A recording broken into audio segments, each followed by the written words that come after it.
Krishna, Haribo, Haribo Kandita, Haribo Bhakti, Haribo everyone who's listening out there.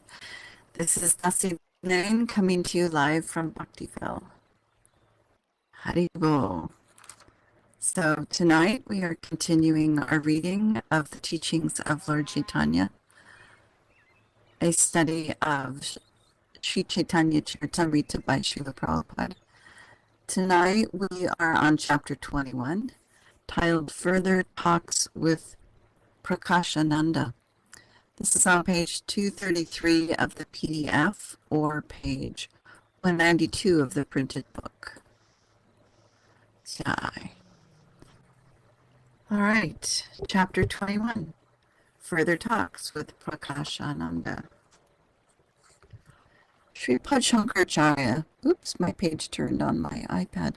Sripad Shankaracharya has unceremoniously obscured the Krishna consciousness description in the Purusha Vedanta Sutra by manufacturing an indirect interpretation and giving up the direct interpretation. But unless we take all the statements of Vedanta Sutra as self-evident, there is no need to study Vedanta Sutra. To interpret the verses of Vedanta Sutra according to one's own whimsy is the greatest disservice to the self-evident Vedas. So far as Omkara Pranava is concerned, he is considered the sound incarnation of the Supreme Personality of Godhead. As such, Omkara is eternal, unlimited, transcendental, supreme, and indestructible. He is the beginningless, and he is the beginning, middle, and end. When one understands the Omkara as such, then he becomes immortal. One should know Omkara as a representation of the Supreme, situated in everyone's heart. Anyone who understands Omkara and Vishnu as one and the same and all-pervading never laments in the material world, nor does he remain any more as a sutra. Although he, Omkara, has no material form, he is unlimitedly expanded and has unlimited form. By understanding the Omkara, one can become free from the duality of the material world and be placed in absolute knowledge. Therefore, Omkara is the most auspicious representation of the Supreme Lord. Such is the description of the Mandukya Upanishad. One should not foolishly interpret such a description of the Upanishad and say that because the Supreme Personality of Godhead cannot appear himself in this material world in his own form, therefore the sound representation, Omkara, is here. By such a false interpretation, Omkara comes to be considered as something material, and the eulogizing of Omkara is misunderstood as simply an exhibition of his value. Actually, Omkara is as good as other incarnations of the Supreme Lord. The Lord has innumerable incarnations, and Omkara is one of them, as an incarnation of the alphabet. As stated in the Bhagavad Gita, quote, "Amongst the letters, I am Omkara," end quote. This means that Omkara is non-different from Krishna. That is the right interpretation. The impersonalist, however, gives more importance to the Omkara than to the personality of Godhead Krishna. In fact, however, any representational incarnation of the Supreme Lord is non-different from him. Such an incarnation or representation is as good spiritually as the Supreme Lord.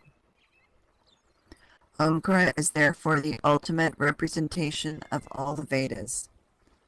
The Vedic mantras or hymns have transcendental value because they are prefixed by the pronoun Omkara. The Vaishnavas, however, having problems with my iPad. The Vaishnavas, however, interpret Omkara as follows. By the letter O, Krishna, the Supreme Personality of Godhead, is indicated. By the letter U, Krishna's eternal consort, Srimati Radharani, is indicated. And by the letter M, the eternal servitor of the Supreme Lord, the living entity, is indicated. Shankara has not given so much importance to the Omkara. It is found, however, in the Vedas and in the Ramayana and in the Puranas and in the Mahabharata, from the beginning to the end and in the middle, everywhere.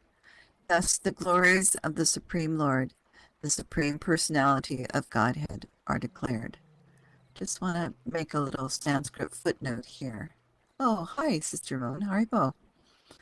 So a little Sanskrit side note here. Srila Prabhupada says O-U-M, which is Om, and the O, or actually the A and the U make an O in Sanskrit, so it would be O-M, which is what we're more used to seeing is as Om, is O-M. But the O is a complex vowel consisting of the letters A and U. All right, let me continue.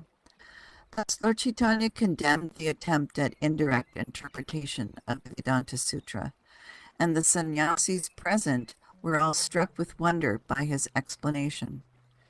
After hearing the direct interpretation of the Vedanta Sutra from Lord Caitanya, one of the sannyasis in the meeting immediately declared, quote, "O Sripad Caitanya, whatever you have explained by condemning the indirect interpretation of Omkara is not at all a useless argument. Only the fortunate persons can accept your interpretation as the right one. Actually, every one of us now knows that the interpretations given by Shankara are all artificial and imaginary. But because we belong to this sect, therefore we took it for granted to be the right interpretation. We shall be very glad to hear you if you explain further the Vedanta Sutra by direct interpretation." End quote. After this, Lord Caitanya explained each and every verse of the Vedanta by direct interpretation. He thus explained the word Brahman. Brahma means the greatest, and the direct interpretation of the greatest is the Supreme Personality of Godhead. Greatest means full in with six opulences. The Supreme Personality of Godhead is the reservoir of all wealth, all fame, all strength, all beauty, all knowledge, and all renunciation. When Lord Krishna was present personally on the earth, he exhibited these 6 opulences in full. Nobody was richer than Lord Krishna. Nobody was more learned than Krishna. Nobody was more beautiful than Krishna. Nobody was stronger than Krishna. Nobody was more famous than Krishna, and nobody was more renounced than Krishna. Therefore, the Supreme Personality of God, the personality of Krishna, is the Supreme Brahman. This is confirmed in the Bhagavad Gita 10th chapter, when Arjuna thus addressed him, quote, "You are Param Brahma," end quote, the Supreme Brahman. Therefore, Brahma means the greatest, and the greatest means the Supreme Personality of Godhead Krishna. He is the shelter of the Absolute Truth, Paratattva, because he is Param Brahma. But at the same time, in all his opulences and exhibitions of wealth, fame, strength, beauty, knowledge, and renunciation, there is nothing material.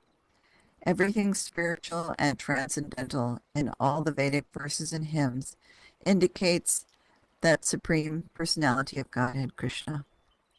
Wherever, therefore, the word Brahman appears in the Vedas, it should be understood to indicate Krishna, the Supreme Personality of Godhead. The intelligent person at once replaces the name Krishna wherever there is the word Brahman. Kandita comments here in chat that this is very interesting about the definition of the word Om, A-U-M, or Om, O-M. I agree, it is.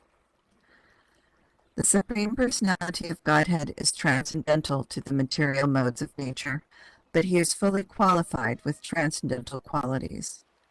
To accept the Supreme as impersonal is to deny the manifestation of spiritual energies.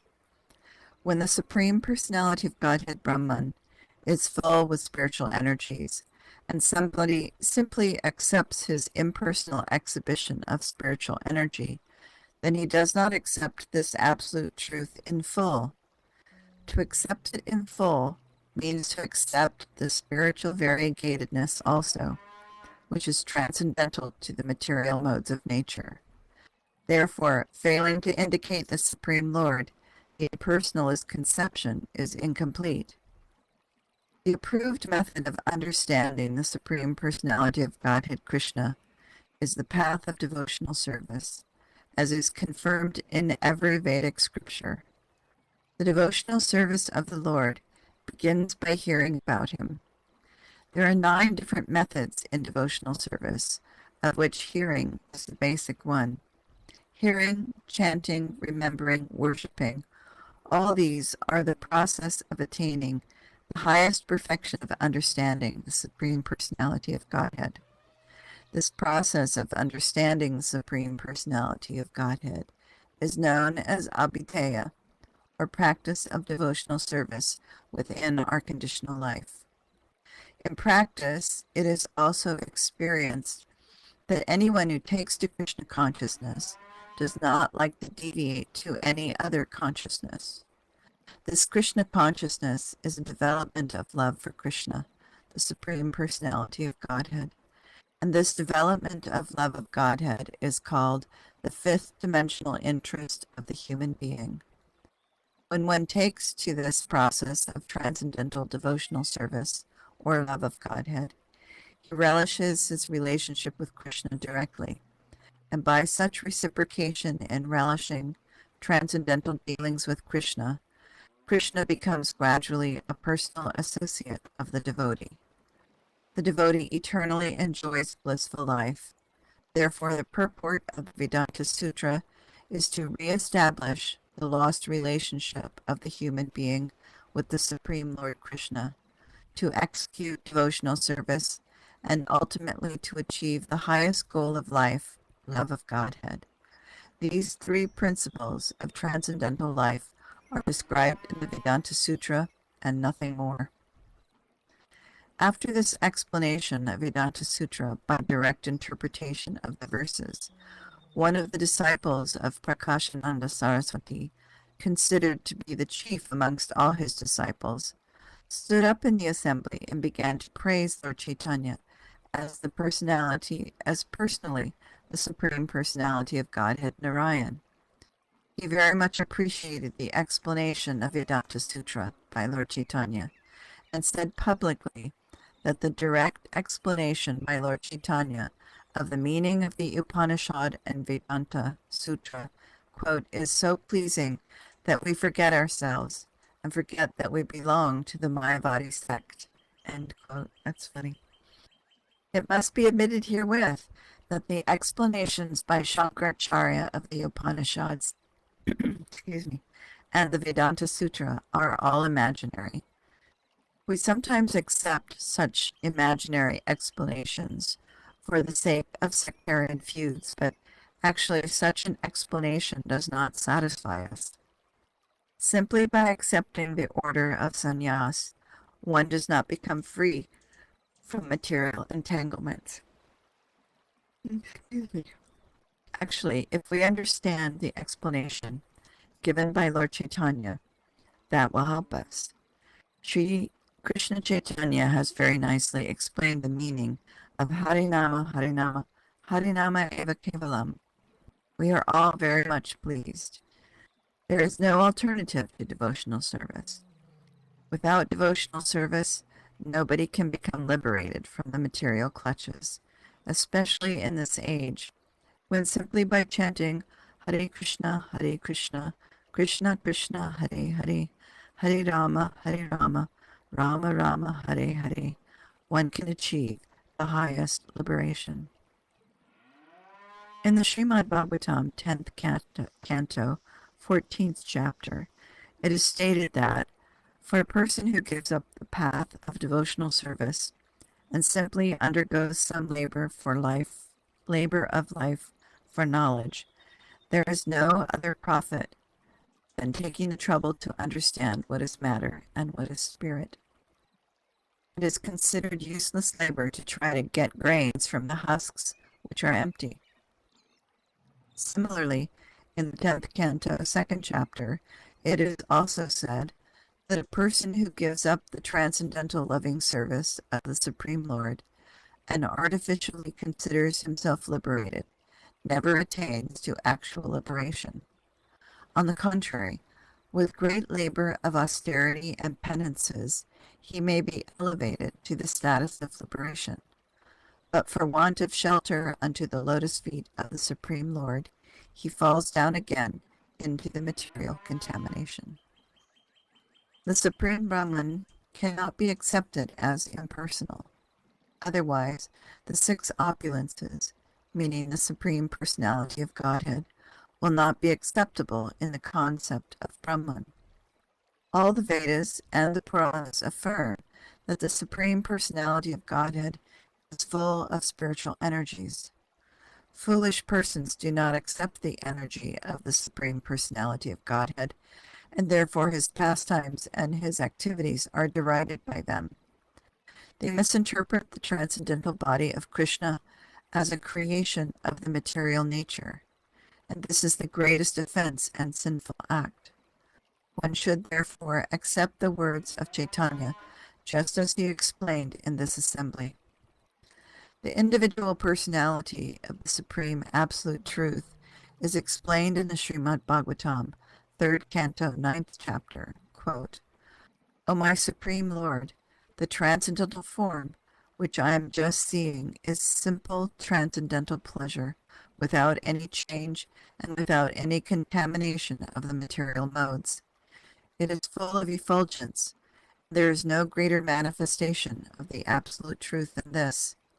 O soul of everyone, you are the creator of this cosmic manifestation with all the material elements, and I surrender unto you your transcendental form, O Krishna. A most auspicious universe, you advent yourself in your original personal form for the purpose of being worshipped by us. We perceive you either by meditation or by worshipping directly. Foolish persons, mostly contaminated by the material nature, do not give much importance to your transcendental form, and therefore they are understood to be gliding down to hell. End quote. The same statement is confirmed in the Bhagavad Gita, 9th chapter, 11th verse. Quote, "Only the foolish persons mock at me because I am here just like a human being. Such foolish persons do not know the intrinsic value of this transcendental form, that I am the proprietor, I am the master, I am the Lord of all creation." End quote. For such foolish demoniac persons, hell is also confirmed in the Bhagavad Gita, 16th chapter, 19th verse. Quote, "Such deriding persons who are envious of me and my devotee, I put into this material world in the most degraded species of life. And being thus situated in such degraded forms, the demoniac persons have no chance to understand the Supreme Personality of God." End quote. The doctrine of byproduct, Parinamavada, is ascertained from the very beginning of the Vedanta Sutra, but Acharya Shankara has artificially tried to hide it and to establish the doctrine of transformation of state, Vivartavata, and he has the audacity to say that Vyasa is mistaken. All the Vedic literature, including the Puranas, confirm that the Supreme Lord is the center of spiritual energy and variegatedness. The Mayavadi philosopher, however, is puffed up in his own incompetence and cannot understand the variegatedness in spiritual energy. He therefore falsely conceives that the spiritual variegatedness is no more than material variegatedness. Deluded by this false belief, he derides the pastimes of the Supreme Personality of Godhead. Such foolish persons, being unable to understand the spiritual activities of the Supreme Lord, consider Krishna as one of the products of this material nature. This is the greatest offense which can be committed by any human being.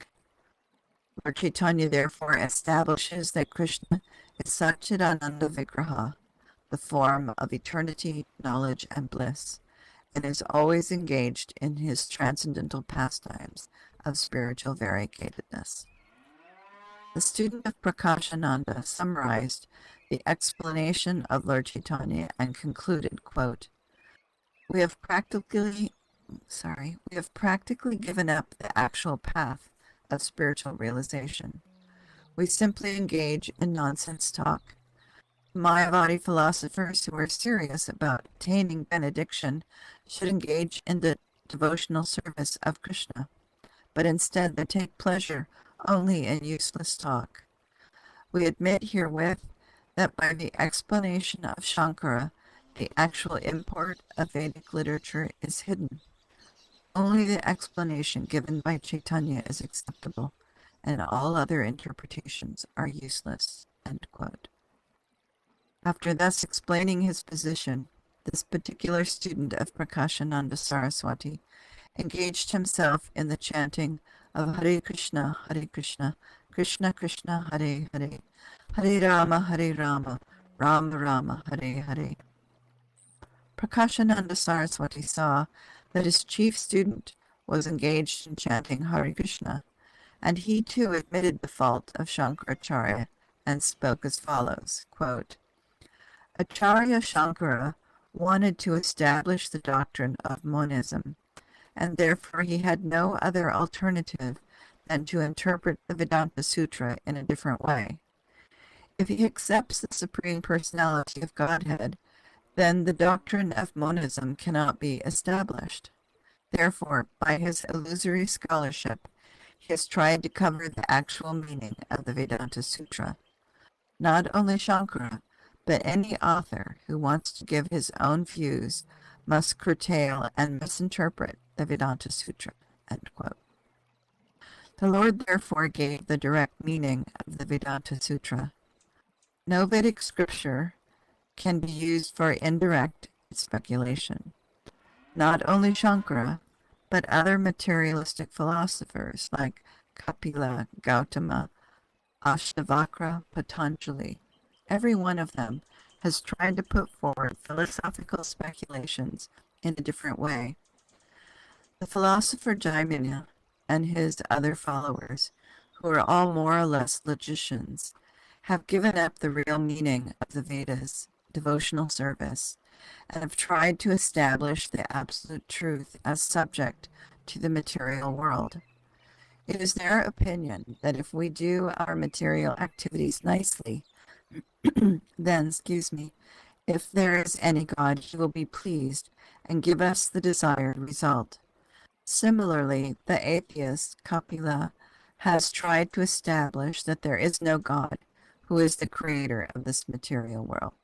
But he, Kapila, has analyzed the material world's elements and their combination as the cause of creation. He has tried to establish this. Similarly, Gautama and Kanad have given stress to the material elements and have tried to establish that atomic energy is the origin of creation. Similarly, the impersonalists and monists like Ashtavakra have tried to establish the impersonal effulgence of the Brahmajyoti as the supreme. Similarly, Patanjali, one of the greatest authorities on the yoga system, has tried to conceive an imaginary form of the Supreme Lord. And I just want to interject here. A devotee has translated Patanjali's Yoga Sutras in a Gaudiya way. His name is Edwin Bryant, and it's a really wonderful book if you'd like to see it. Oh, hi, Ellie. Welcome. Anyway, just thought I'd throw that out there. So, to summarize their philosophy, it is understood that all these materialistic philosophers have tried to avoid the Supreme Personality of Godhead, as they wanted to put forward their own mentally concocted philosophies. But Vyasadeva, the learned sage and incarnation of Godhead, has thoroughly studied all these philosophical speculations of different sages, and to answer all of them, he has compiled the Vedanta Sutra, which simply indicates the relationship with the Supreme Personality of Godhead, execution of devotional service, and ultimate achievement of love of Godhead. In the very beginning of the Vedanta Sutra, the verse Janmadhyasya appears and is explained in his Srimad Bhagavatam, in which Vyasa establishes at the very beginning that the supreme source of everything is a cognizant, transcendental person. The impersonalist tries to explain that the impersonal effulgence of the Supreme Lord, or Brahmajyoti, is beyond these material modes of nature, but at the same time, he wants to establish the Supreme Personality of Godhead as contaminated by the modes of material nature. The Vedanta Sutra establishes that the Supreme Personality of Godhead is not only transcendental to the material modes of nature, but also that he has innumerable transcendental qualities and energies. All these speculative philosophers are one in denying the existence of the Supreme Lord Vishnu, and they are very much enthused to put forward their own theories to be recognized by the people. Unfortunate persons become enamored of these atheistic philosophers, and thus they can never understand the real nature of the absolute truth. It is better for them, therefore, to follow in the footsteps of the great souls who are called Mahajans. According to Srimad Bhagavatam, there are 12 Mahajans, or great souls. They are 1. Brahma, 2. Shiva, 3. Narada, 4.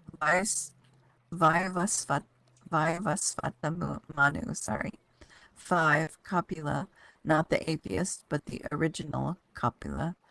6. The Kumaras, 7. Prahlad, 8. Bhishma, 9. Janaka, 10. Bali, 11. Sukadeva Goswami, and 12. Yamaraj.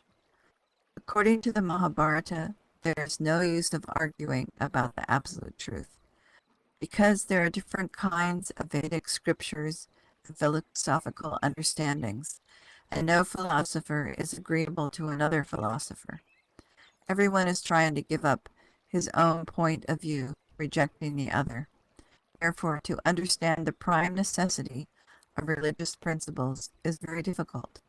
It is better to follow in the footsteps of the great Mahajans, the great souls, as above mentioned. One is then able to achieve the desired success. Lord Chaitanya's teaching is just like nectar, and it holds whatever you need. The best way to take to this path is to follow. Chai. All glories to Srila Prabhupada.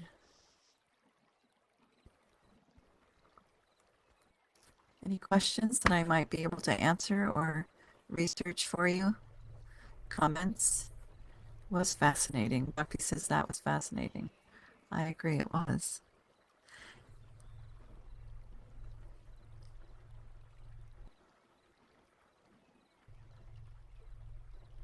Bhakti says, I thought I was going to be bored. Kandita, yes, one question. That's it, one. No, I'm kidding.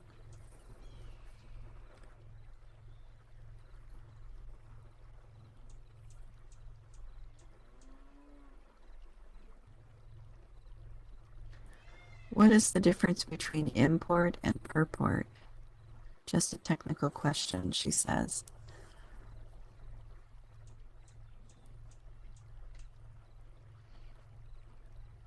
I don't know that I can find anything that describes that, but off the top of my head, I would say that import is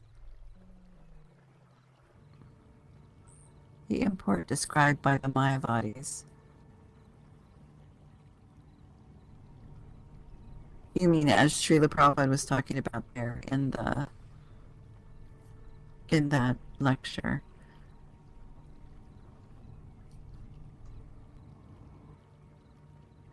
So the purports would be explanations, and imports would be, Ellie says, are the Buddhists demonic because Prabhupada said Krishna is tricking them to worship fat man? Oh, Buddha. Okay, let me finish with Kandita. So import would be listening to what is being said from the verse itself. That would be the import. And the purport would be the explanation of that verse as what Srila Prabhupada does. Those are the purports. All right, so Ellie says, are the Buddhists demonic because Prabhupada said Krishna is tricking them to worship the fat man? Prabhupada says that Buddha had his own method, his own reason for incarnating, which was to move the people away from animal slaughter. And something Bhakti asked in Facebook the other day, the difference between atheists and impersonalists. It just occurred to me while I was reading this. Prabhupada says that anyone who doesn't believe in Krishna, the Supreme Personality of Godhead, is an atheist. And so, generally, though, we see an atheist as someone who doesn't believe in God, period. Anything above them. This is it, right here, like this. What we see in the material world, that's it. That's an atheist. And then an impersonalist is someone who sees the impersonal view of Krishna as the supreme. But Srila Prabhupada does say that an atheist is someone who doesn't believe in Krishna. Yes, Buddha is one of the avatars of Krishna. Yes, that's what I said, Kandita. Kandita says, let me back up a little bit so people at home can see our discussion. Bhakti says, but doesn't Prabhupada say Buddha was Krishna? Yes, Buddha is one of Krishna's avatars.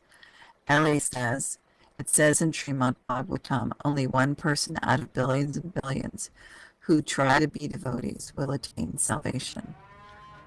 Well, considering that there are cajillions of living entities out there, the odds aren't that bad. But salvation is not what we're looking for. What we're looking for is to develop our relationship with Krishna and to serve him. And in that, we can be successful every day. Kandita says, didn't Buddha appear to get the Vedantas to stop eating meat? Yes. Bhakti says, so no one is fooled. Kandita says, to practice ahimsa. Yes, but yet even the Dalai Lama eats meat, so what can you say? Kandita, nonviolence. Ellie says, Srimad Bhagavatam says Buddha will be born for the sole purpose of deluding the atheists. There you go. And Bhakti says, we like Krishna the best. Yes, that's why we're the Krishna Bhaktas.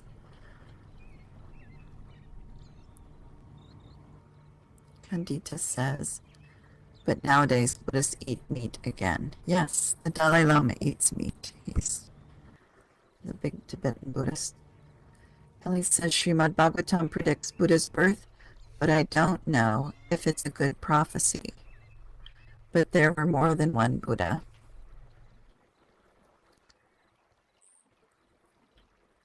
Kandita says, so they are not even following him. Oh, yeah. Ellie, so I can look up the story of Buddha's incarnation in the Srimad Bhagavatam, if you like, and bring that to our meeting next week, and we can further look at that.